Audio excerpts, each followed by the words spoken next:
Alright, one good long video for the Babycade, just to go over some things that I didn't cover before, or the videos were crappy quality, whatever. Alright, well, I got this 7-inch screen off Amazon. It was about $48, I believe. Joystick off Amazon. Same arcade buttons off Amazon. These three buttons on the top here were all from Radio Shack. These brackets all from Menards, local hardware store, just standard, nothing special about them. The wood is 3mm thick birchwood. Strong when it's all together, but it's kind of weak at some points, but you make a box out of it, it's pretty solid. I don't know if you can tell, there's plexiglass over in front of the monitor that was bought at Menards. I just cut it myself with a plexiglass knife that I bought at Menards. That was relatively easy.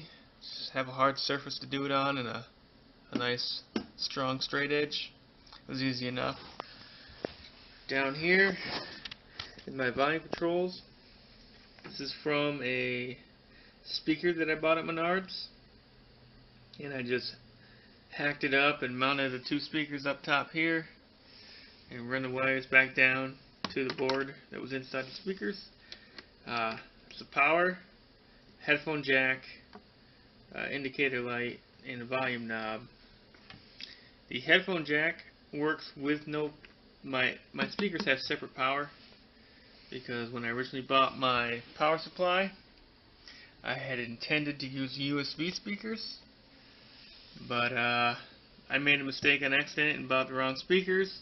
However, I like the way they turned out anyway. But the headphone jack works with no extra power, just by itself, and the volume knob as well will work with the headphone jack with no power, separate power plugged in, which is really convenient. Let's see. It's pretty standard. On the back here, left side, this is where my extra power from my speakers would go. It's a 9-volt, 3-amp. And here is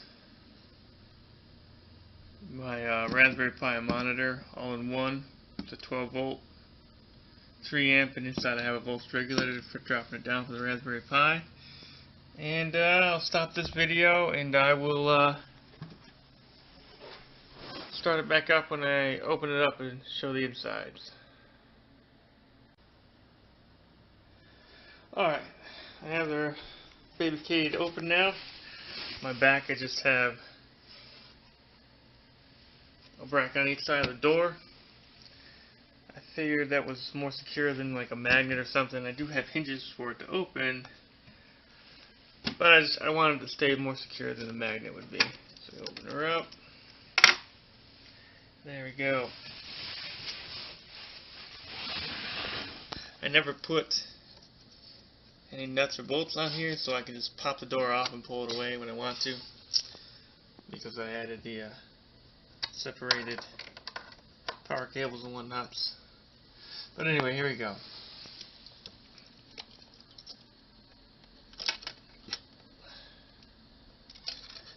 My lights, it's just a string of LEDs bought off Amazon. They are run by a power pack. There is a switch right here to turn them off and on. I figured that was the easiest solution. I'm not always going to have the lights on, so I don't need them running. Here's the speakers. Like I said, I hacked them up, and I just basically drilled holes and just glued these right to the top of there. Pretty easy solution. Holding my screen up, I bought these hobby blocks from Hobby Lobby. I just screwed them to the board and then screwed them through the side. That's what holds my screen bezel up. My monitor is mounted between the bezel and just this piece of wood.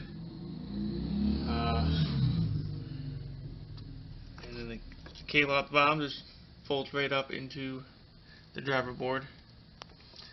Here's my power cable running down and out.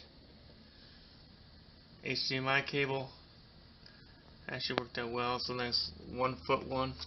It has swivel joints on each end.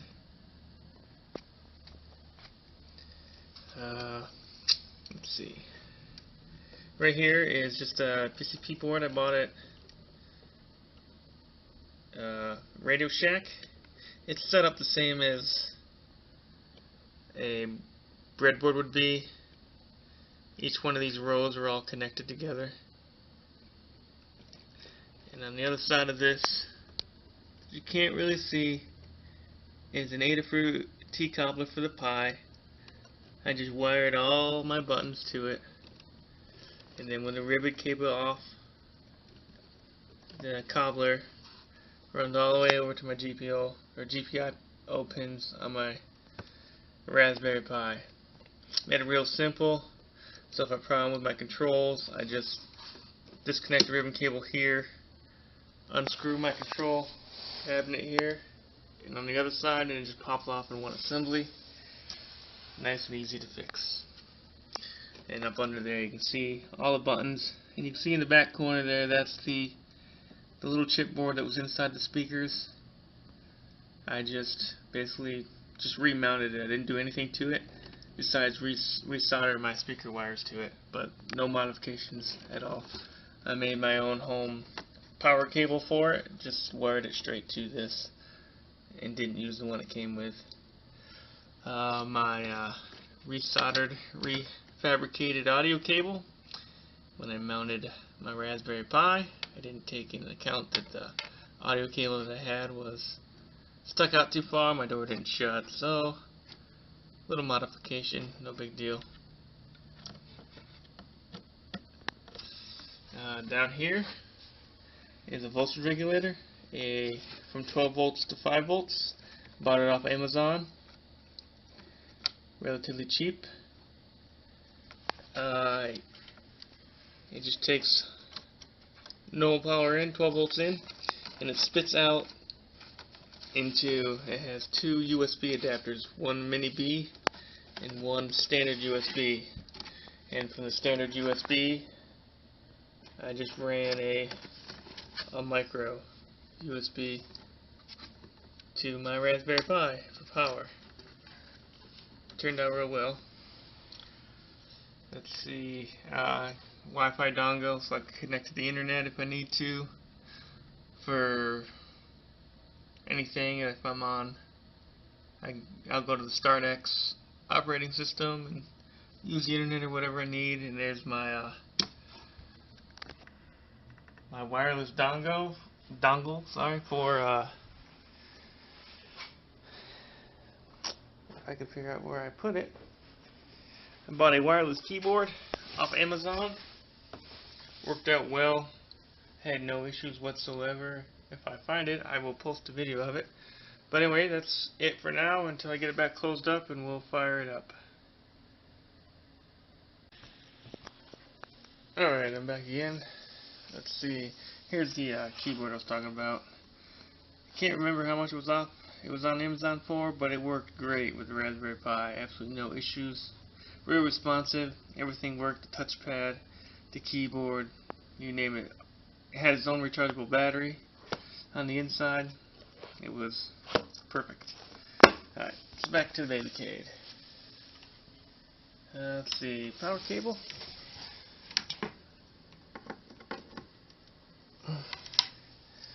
Sound. There you go. And there's the indicator light, power button. And it's going to boot up. I am running the latest build for RetroPie and Emulation Station. In order to get my controls to work, I started using the tutorial from Adafruit.com on their retro gaming system. And basically they had a retro game script to let me map my buttons in the script, and then have that script run every time my Pi boots up, And then from there, I was able to map my buttons in Emulation Station. It works out real well. I haven't had any control issues since, well, when I first put it all together, I had a bad solder on my ground, but besides that, it's done. Alright, so now we're up in the main RetroPie. Apple II games, Final Burn, MAME, IBM, Nintendo, TurboGrafx-16, ports, Sega Genesis, Sega CD, Sega Genesis 32X, which runs painfully slow, and I haven't got Sega CD to work yet. Super Nintendo, all was gravy with Super Nintendo. It was good. Let's see. Final Burn, we'll go to, like I showed the video for Marvel Superheroes versus Street Fighter earlier. That game just looks amazing. We'll do Metal Slug. I haven't shown Metal Slug yet. But go through its normal Final Burn, loading the graphics and sound bin files.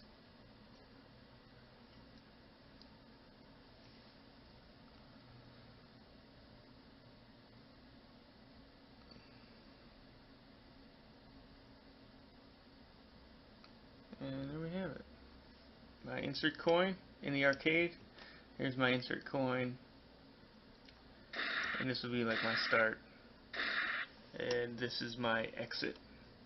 Go back to Emulation Station. And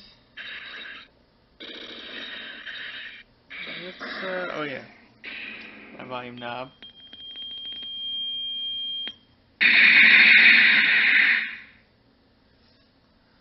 There we go. Let's insert a coin.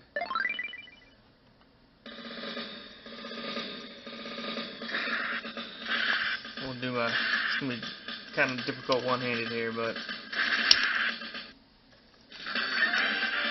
pick your character. Marco! Mission 4, start!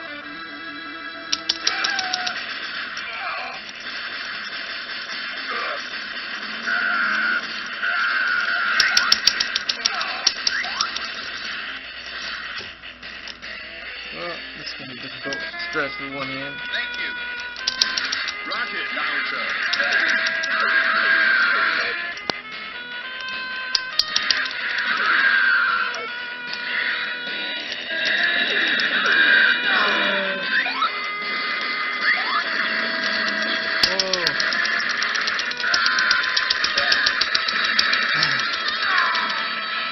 Alright, so getting through with that, just escape. That was kind of hard to do one-handed. Not really any game that's good one-handed. While I'm inside the menu here, these two last buttons are page up and page down to be able to go through the menu quicker. If I start and select, just bring up Emulation Station's menus for the game scraper and for UI settings and configuring the inputs and sound settings.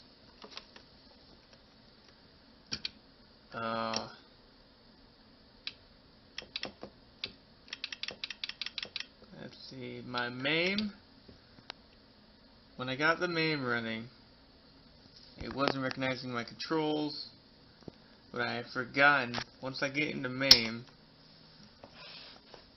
I whipped out my old wireless keyboard here, hit the tab button, because in MAME that brings up its menu, and from there I just individually mapped every button from inside MAME. And you can either do it for, there's two settings. One setting is all of MAME, and then you can also set up games individually with your own.